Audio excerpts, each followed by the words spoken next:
Russia is once again trying to use negotiations just to buy time and prepare for a new offensive on the front. In particular, the Kremlin announced who will be sent to Istanbul for the negotiations. It will be Lavrov and Ushakova. The question of Putin's presence there remains uncertain. Sorry for the tautology. At the same time, it is being reported that right now, at this very moment, Russia is transferring additional troops to the hottest area of the front. Most likely, this is in order to launch a new offensive and continue to develop it, precisely during the negotiation period. Already in the summer, the American president is also sending his delegation to Istanbul. It will be Vitkov, Kellogg, and Mark Rubio. Vitkov and Kellogg's involvement is crucial as Vitkov is more pro-Russian, acting as a negotiator, while Kit Kellogg is more pro-Ukrainian. And accordingly, he thus bounces the position of the White House. Nevertheless, Vitkov stated that Trump is insisting in an ultimatum form on direct negotiations between Russia and Ukraine. They say if these direct talks don't occur, the United States may pull out of the negotiation process. At the same time, the White House named the key topics in the negotiations between Ukraine and Russia, and Zelenskyy has already responded to these negotiation topics. Plus, today information appeared about the possibility of deploying foreign troops in Ukraine, and there is Zelenskyy's reaction to Putin's reluctance to go to Istanbul after all. Zelenskyy says Putin is afraid of direct negotiations with the Ukrainian president. In general, let's now summarize what is known at the moment regarding preparations for negotiations in Istanbul. Who is going, who is not going? What should be discussed? And is there any point in talking at all at a time when Russia is bringing new troops to the front line? I'm Alexei Pichi. Let's delve deeper and discuss this topic in more detail. Before we begin, I ask you to subscribe to this channel, give it a like, and don't forget to leave a comment, so that the algorithms promote this episode and as many viewers as possible can see it. Also, subscribe to my channel, Peachy News. That's what it's called, and the link to it is in the description of this video. News comes out there promptly as soon as it becomes available. So now let's go over everything in order. Today the Kremlin announced that it is refusing to make any further comments regarding Zelenskyy's proposal for Putin to attend negotiations in Turkey. Dmitry Peskov, the press secretary of the President of the Russian Federation, stated this specifically. Next is his quote. The Kremlin will announce the composition of the Russian delegation at the negotiations in Istanbul as soon as the President considers it necessary. For now, we are not going to comment on anything else.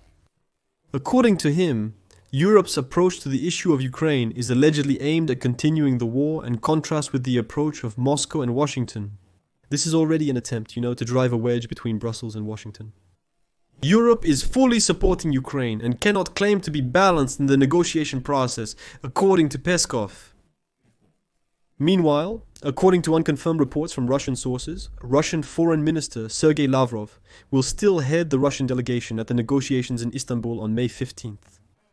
The delegation will also include Yuri Ushakov, assistant to the President of the Russian Federation. But this information was later confirmed by the publication. And reports that there really are sources in the Kremlin who, on condition of anonymity, said that yes, Lavrov and Ushakov will represent Russia at the negotiations. Here I would like to note that the President of Ukraine, Volodymyr Zelenskyy, emphasized that he would be waiting in Istanbul specifically for the Russian dictator Putin. Quote, "It is Putin who decides everything in Russia. He is the one who must resolve the issues of the war. This is his war, so the negotiations should be with him." Well, in addition, later Zelenskyy said that Putin's unwillingness to go to the negotiations shows that he is really afraid of these talks personally with Zelenskyy. Well, the president of Ukraine also reminded that on March 11th, Ukraine fully supported the United States proposal at the meeting in Saudi Arabia regarding a complete and unconditional ceasefire, because Ukraine is striving to end the war. As the president noted, this proposal has been valid at the negotiating table for 63 days. Quote, "I have repeatedly emphasized this to President Trump. I believe that Putin does not want an end to the war, does not want a ceasefire, and does not want any negotiations. I'm not even mentioning the fact that he is afraid of direct negotiations with me." At the same time, the White House indicated who would be sent to these negotiations from the American side. The special representative of President Donald Trump, Steve Vitkov, and Kit Kellogg. Both will travel to Istanbul on May 15th for Ukraine-Russia negotiations. It is also reported that Mark Rubio, the United States Secretary of State, will be in Turkey as well, and he will most likely also join these negotiations. Donald Trump's presence at the White House depends on whether Putin will be there, according to reports. If Putin dares and flies to Istanbul, leaves his suitcase in his bunker and actually comes out of it and goes to the negotiations, then Trump, who is not far from Qatar, will immediately head to Istanbul for the talks. Let me remind you that earlier, Vitkov stated that the American leader is threatening in an ultimatum form to withdraw from the process of settling the Russian-Ukrainian war if the parties to the conflict do not hold direct negotiations. Well, and next I'll give a few quotes from Steve Vitkov on this topic. I hope that a peace summit will take place soon, where Zelenskyy and Putin will meet in person to negotiate an end to the war in Ukraine. A separate episode on this topic will be released tomorrow. Because Steve Vitkov, in the interview, which by the way, was recorded on May 8th, that is before Putin announced the negotiations on May 15th in Istanbul, Vitkov disclosed the long-planned deal between Washington and Moscow, revealing that negotiations had been in the works for an extended period. And Vitkov's main task was precisely to convince Putin to go for direct negotiations with Zelenskyy. Next, Vitkov stated that among the key issues in the negotiations remained the discussion of Ukraine's territory, the situation around the Zaporizhzhia nuclear power plant, and ensuring Kyiv's access to waterways. So nothing has changed from what Washington proposed earlier. Next is a quote. If the United States doesn't want to get involved in this conflict, they will likely say that it is not their war and step back from it, and that they did everything they could, then this will be a bad result for everyone. This is bad for Europeans, this is bad for Ukrainians, and I think this is good for A. And I don't think this is good for Russians. I think that Russians actually want a peaceful settlement, and both sides are trying to understand what this means for them.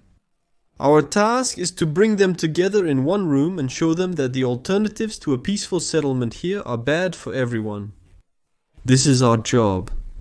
He also claims the main disagreements concern precisely 5 regions, 4 provinces and the Autonomous Republic of Crimea. And as Vitkov explains, quote, the main stumbling blocks come down to 5 regions. We are talking about whether Russia will withdraw behind certain administrative lines. The same applies to Ukrainians. Well, and so on. Vitkov emphasized that without the participation of Vladimir Putin, it is impossible to conclude a peace agreement. So in his opinion, it is necessary to conduct a dialogue with everyone. Vitkov also expressed confidence that there is now a real chance to put an end to the war.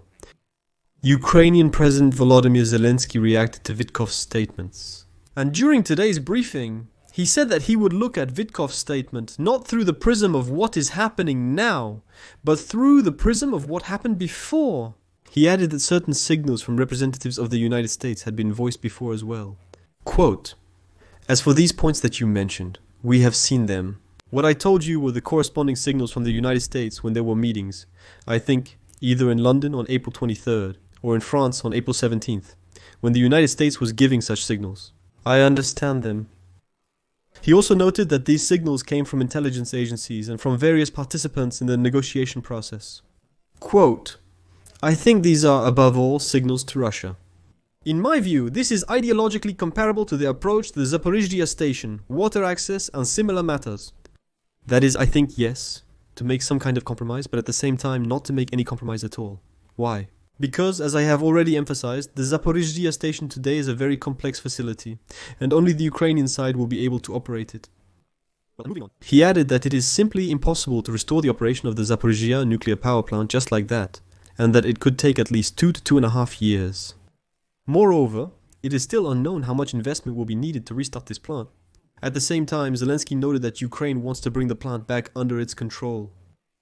At the same time, Zelenskyy noted that Ukraine is ready to agree to attract investment if the United States of America is interested in this. Quote, I believe that such proposals to give us the plant. I asked, what happens next? And access to the water. And the city of Enerhoda, where these workers will live? There are many questions. Without water, the plant won't exist, and there will be safety issues. The dam was also a concern. So for now it looks like there were such proposals, but it's too early to talk about it. First, a ceasefire, and then we'll talk about the plant and so on. At the same time, Trump's special representative for Ukraine, Kit Kellogg, stated that as part of the settlement of the Russian-Ukrainian war, the deployment of foreign troops to Ukraine is still being discussed. In particular, I will now quote Kit Kellogg. He is talking about stabilization forces, which are called E3, but now there are 4, since Poland has joined the United Kingdom, France, and Germany. These forces are deployed to the west of the Dnipro River, outside the conflict zone's reach. In the east, a peacekeeping contingent with the participation of a third party is proposed to monitor the ceasefire. The issue of NATO is also being discussed at the negotiations. Kellogg directly noted that Ukraine's membership in the alliance may not happen in the near future. Kellogg said, "Maybe sometime in the future, but not now." The future of the occupied Zaporizhzhia nuclear power plant and the return of children illegally taken from occupied territories also remain important issues. A quote from Kellogg: "The negotiations won't be perfect. There will be certain concessions and compromises. We understand, but it's crucial to end the killing, which is what President Trump has repeatedly stated he wants to do. This is the largest war in Europe since World War II, with more than 1 2/10 million Ukrainian and Russian soldiers killed or wounded. That's an enormous number." Well, I'll add that today. Macron, the president of France, also said that these so-called resilience forces, as they're now being called, will not be sent to the front line. Most likely, they will be stationed in the rear areas of our country. And all this rhetoric about negotiations just falls apart completely with this statement.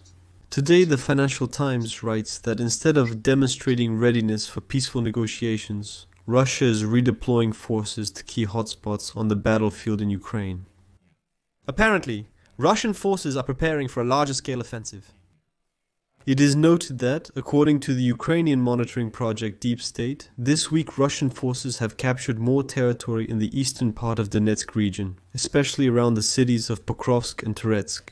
Therefore, according to analysts, the Russians are now pulling in troops in order to advance further. In recent days, Deep State has reported that Russian forces are approaching the Dnipropetrovsk region. It was noted that while the occupiers didn't have direct orders to advance into the Dnipropetrovsk region, they might take advantage if the opportunity arises after reaching the Donetsk region borders, and likely will do so. Analysts reminded that the global and main goal of the Russian forces at the moment is the complete occupation of the Donetsk region. But to achieve this, the Russians need to accomplish separate tasks to capture fully captured Toretsk, Chasovyi Yar, Pokrovsk, Mirnorad, as well as Kostiantynivka, Sloviansk, Kramatorsk, Sieveresk, and Lyman. Therefore, as the quote says, the Russians will still have to spend a lot of both resources and time to decide to occupy all these settlements, meet the deadlines, and accomplish the assigned tasks, and that they are unlikely to succeed in a confrontation with the best army in the world. Well, meaning the armed forces of Ukraine. So this is the information that is currently known regarding the negotiations. I still continue to say that I do not rule out that, at the last moment, they might still send the bold dictator Vladimir Putin to Istanbul if Donald Trump insists on it.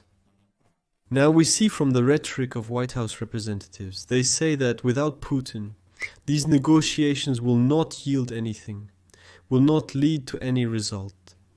But anything is possible here. I don't want to make any predictions, so I'll just leave it at that. Share your opinion. Write your conclusions in the comments under this episode. Subscribe to the channel, click the bell, and don't forget to give a like.